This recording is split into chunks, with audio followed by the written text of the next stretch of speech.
नमस्कार दोस्तों, आप देख रहे हैं बिजनेस टुडे टीवी। मैं हूं साक्षी बत्रा और इस शो पर हम बात करेंगे ज़ोमैटो के बारे में, जिसके शेयर्स में लगातार तेज़ी हम देखने को मिल रही है। खासतौर पर अगर देखें तो आज के इंट्राडे सेशन में भी 8% तक का मूव हमने इस स्टॉक में देखा।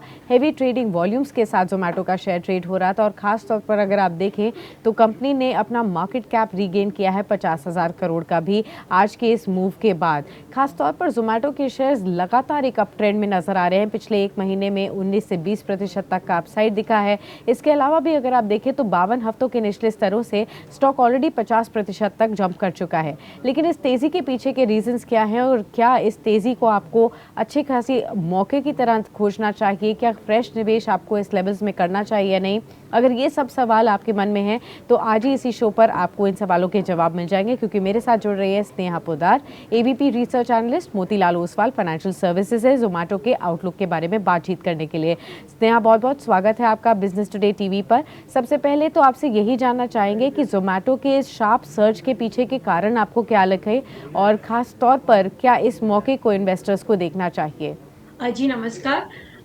तो ज़ोमैटो में जो हमें तेजी दिखाई दी है वो कंपनी ने अभी एक नया प्लेटफॉर्म लॉन्च किया है डाइनिंग आउट स्पेस में, जिसका नाम है ज़ोमैटो कार्निवल। और इस स्पेस में हमें काफ़ी अपॉर्चुनिटी दिखाई दे रही है। बेसिकली अभी तो ये बहुत लिमिटेड फॉर्म में कंपनी ने रोल आउट किया है, बट इसमें over the medium to long term काफ़ी ह्यूज पोटेंशियल है। जिससे कि एक नया सेगमेंट ऐड हो जाएगा कंपनी के रेवेन्यू को। एंड ये एक नया ग्रोथ एवेन्यू प्रोवाइड करेगा कंपनी को। तो ये एक मेन रीजन है जिसके कारण हमें ज़ोमैटो शेयर्स में तेजी दिखाई दी है। बाकी ब्लिंकिट का स्पेस भी अगर हम देखेंगे तो ब्लिंकिट को लेके काफी कंसर्न्स थे, जो कि अब धीरे धीरे रिजॉल्व हो चुके हैं काफी कुछ। एक वो कंसर्न रिजॉल्व होने के बाद भी हमें एक रैली दिखाई दी ज़ोमैटो के शेयर प्राइस में। स्नेहा, ये बताइए कि जैसे मैंने अभी बताया कि हाल ही में हमने स्टॉक में काफ़ी अच्छा खासा रन अप देखा है, तो क्या आपको लगता है कि करंट लेवल से भी और तेज़ी हमें स्टॉक में देखने को मिल सकती है? और ऐसे कौन से फैक्टर्स होंगे जो कि इसकी आगे जाते हुए रैली को सपोर्ट करेंगे? जी, करंट लेवल से भी हमें काफी पोटेंशियल दिखाई दे रहा है स्टॉक में। दो इन्वेस्टर्स को हम सजेस्ट करेंगे कि थोड़ा उस स्टॉक प्राइस को कूल डाउन होने दो और फिर उसमें वापस फ्रेश एंट्री से निवेश करें। लेकिन हाँ, डेफिनेटली स्टॉक में पोटेंशियल बहुत है, क्योंकि अभी अगर हम देखें तो इस इंडस्ट्री का पेनिट्रेशन काफी कम है। इंडिया की पॉपुलेशन काफी बड़ी है और इंटरनेट पेनिट्रेशन काफी स्ट्रांग है। तो कंपनी के पास पोटेंशियल बहुत है इसे टैप करने का। जैसे जैसे यूजर्स बढ़ेंगे और जैसे जैसे ऑर्डर्स की फ्रिक्वेंसी इंप्रूव होगी, तो कंपनी की ओवरऑल ऑपरेशनल प्रॉफिटेबिलिटी इंप्रूव होगी। तो आगे जाके कंपनी किस लेवल तक अपने आप को स्केल अप कर पाती है और अपने कैश फंड को रिड्यूस करती है, वो डिसाइड करेगा कंपनी का फ्यूचर पाथ। बट हमें लगता है कि कंपनी ब्रेक इवन कर लेगी at the company level in FY 25। And अगर ये कंपनी कर पाती है एंड फिर आगे और वो अपने बिजनेस को स्केल अप करती है, तो डेफिनेटली यहाँ से फ्यूचर पोटेंशियल काफी ब्राइट दिख रहा है। साथ ही साथ उसके एक्चुअली जो एक हाइपर प्योर करके जो एक और बिजनेस है, वहां पे भी काफी स्ट्रॉन्ग ग्रोथ हम एक्सपेक्ट करते हैं, जो कि एक अल्फा जनरेट करेगा। तो कंपनी में स्कोप काफी है, बट वो किस वे में अपने आप को स्केल करती है और कैश बर्न रिड्यूस करती है, वो डेफिनेटली इसका पाथ डिसाइड करेगा। जी। हालांकि आपने सही कहा, फैक्टर्स आपने बताए हैं और आपकी मोतीलाल ओसवाल फाइनेंशियल सर्विसेज के अलावा भी बहुत सारी ब्रोकरेज हाउसेज हैं जहां पर हमने देखा है ज़ोमैटो पर पॉजिटिव कवरेज अभी हाल ही में देखने को मिला है। लेकिन ये पॉजिटिव रिपोर्ट्स ऐसे समय पर इमर्ज हो रही हैं जब एक तरफ तो हम देख रहे हैं कि ज़ोमैटो का जो ब्लिंकिट बिजनेस है, यहाँ पर काफ़ी टर्बुलेंस देखने को मिल रही है। बहुत सारे डिलीवरी पार्टनर्स लगातार छोड़कर जा रहे हैं कॉम्पिटिशन की तरफ। स्ट्राइक्स होती हुई हमें दिखी हैं। क्या आपने भी इसको एज अ कंसर्न देखा है? अगर ये बड़ी कंसर्न है तो क्या इसका फाइनेंशियल इम्पैक्ट हमें आगे जाते हुए दिखेगा और क्या ये रैली में इम्पेडिमेंट के तौर पर आगे आ सकता है? कैसे देख रहे हैं आप ये करंट सिचुएशन को?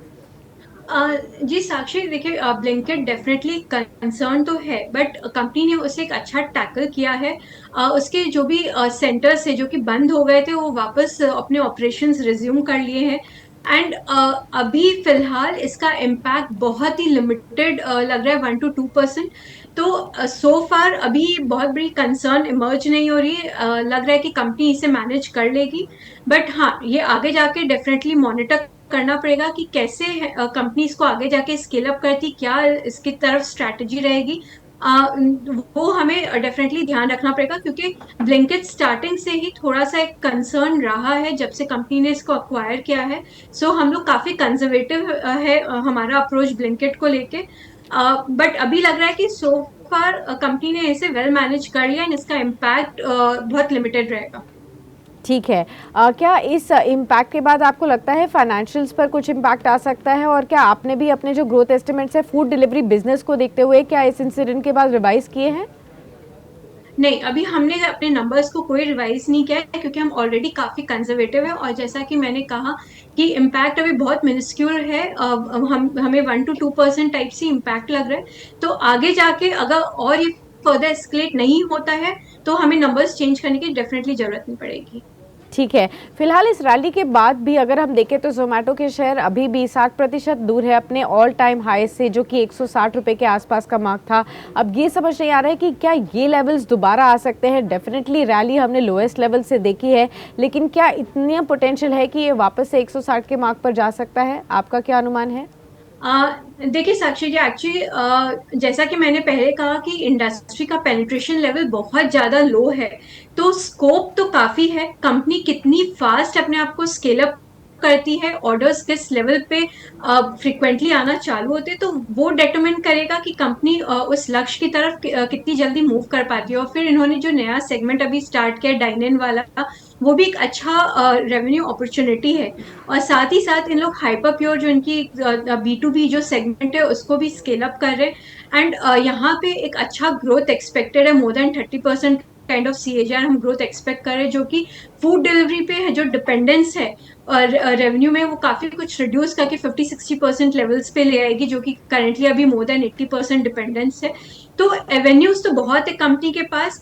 कितनी जल्दी वो स्केल अप करती है, अपने कैश बर्न्स को रिड्यूस करती है, तो जितनी जल्दी कंपनी कर पाएगी वो लक्ष्य हमें उतनी जल्दी दिखाई भी दे सकता है। बट कहना बड़ा मुश्किल है कि कब तक वो लक्ष्य दिखाई देगा। ठीक है, चलिए बहुत बहुत शुक्रिया स्नेहा हमारे साथ बने रहने के लिए और जोमेटो पर अपना पूरा आउटलुक शेयर करने के लिए। इन्वेस्टर्स इस समय इस रैली को कैसे देख सकते हैं, क्या ये अपॉर्चुनिटी है या नहीं, इन सभी बातों पर अपनी सभी इनसाइट्स हमारे व्यूअर्स के साथ शेयर करने के लिए बहुत बहुत शुक्रिया। वीडियो पसंद आया तो हमें लाइक, कमेंट, शेयर और सब्सक्राइब जरूर करें।